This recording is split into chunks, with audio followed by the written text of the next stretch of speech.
નમસ્કાર દર્શક મિત્રો, જી ટીવી ગુજરાતી ન્યૂઝમાં આપનું હાર્દિક સ્વાગત છે। હવે જોઈશું સમાચાર વિગતવાર।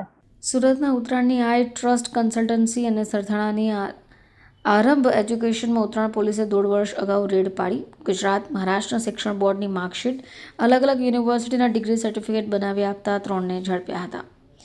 28 માર્ચ 2024ના રોજ ઉત્તરાયણ પોલીસે ઉત્તરાયણના ગ્રીન પ્લાઝામાં આઈ ટ્રસ્ટ કન્સલ્ટન્સી અને સરસાણા જગાતનાકાના આરંભ એજ્યુકેશનમાં દરોડા પાડ્યા।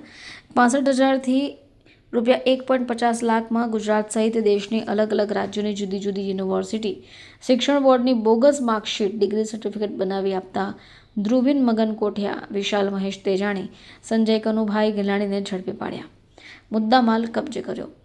કેનેડા રહેતા નીલકંઠ નરસિંહ દેવાણીને યુકેમાં લંડન ખાતે રહેતો બોની વિનોદ તાડા, કાપોદ્રાનો વૈભવ અશ્વિન તાડાને વોન્ટેડ જાહેર કરાયા હતા। ત્યારે 3 પૈકી 2ની વિનોદભાઈ તાડા અને વૈભવ અશ્વિનભાઈ તાડાને ગતરોજ વરાછા પોદા રેકેટ પાસેથી ઝડપી પાડવામાં આવ્યા છે, કોર્ટમાં રજૂ કરવામાં આવ્યા છે। ગત તારીખ 28/3/2024ના રોજ ઉત્તરાયણ પોલીસ સ્ટેશનમાં એક અલગ અલગ યુનિવર્સિટીની નકલી માર્કશીટ બનાવવાનો ગુનો દાખલ કરવામાં આવેલ, જેની તપાસ મહેરબાન સીપી સાહેબના હુકમથી તારીખ 4/5/24ના રોજ આ તપાસ ક્રાઇમ બ્રાન્ચને સુપરત કરવામાં આવેલી। ક્રાઇમ બ્રાન્ચને સુપરત કરવામાં આવ્યા બાદ 2 આરોપી જે વોન્ટેડ હતા છેલ્લા 1.5 વર્ષથી, એ બોની વિનોદભાઈ તાળા અને વૈભવ અશ્વિનભાઈ તાળા, 2 આરોપીઓ મૂળ જામકંડોળાના રહેવાસી છે, અહીંયા સરથાણામાં રહે છે।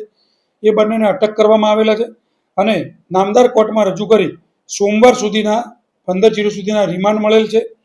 આ બંને આરોપીઓ એમાં ભેગા મળી અને અગાઉ વિઝા સર્વિસ કન્સલ્ટન્સીનું કામ કરતા હતા અને એ પછી એ લોકો આ જે તે વખતનો કોન્ટેક્ટ થતા એમને નકલી માર્કશીટ બનાવવાનું નક્કી કર્યું છે અને એ રીતે આ માર્કશીટ બનાવી અને અલગ અલગ પૈસામાં વેચતા હતા।